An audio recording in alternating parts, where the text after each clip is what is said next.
Breaking news, Jordan Clarkson mismo nagsabi na gustong maglaro sa Gilas this 2026. Nag-iinit pa sa NBA. Tara kwentuhan! Sa gitna ng recent struggles ng Gilas mga idol, may liwanag naman tayong matatanaw dahil si Knicks guard Jordan Clarkson mismo may sinabi.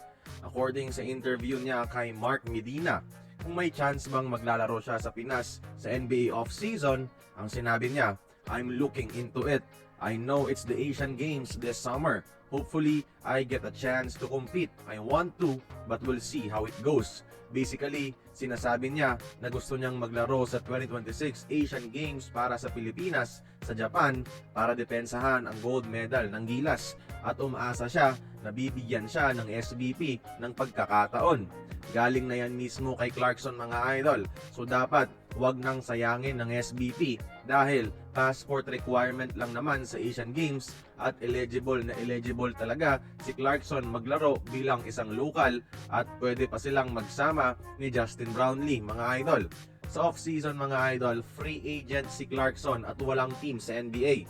So hindi niya kakailanganin ng letter sa anumang NBA team para mabigyan clearance maglaro. Pagkatapos niyang sabihin ito mga idol, nagpakawala si Jordan Clarkson ng isang offensive masterclass para sa isang 27-point performance, ang most points niya bilang isang membro ng New York Knicks. Statement niya ito after limitahan ang kanyang playing time. Pagpapatunay niya na kaya niya pang maging delikadong offensive weapon sa NBA. At tiyak, parinig na rin siguro sa SBP na kaya niya pang gumawa ng mga monster performances para buhatin ang ating national team. Alam kong gusto ni Team Cone lang yung mga core players niya, pero sana bigyan niya ng chance si Clarkson na maglaro. Si JC na mismo nagpahayag ng interes. Ang bobo naman siguro ng SBP kung di pa nila ito tutuparin.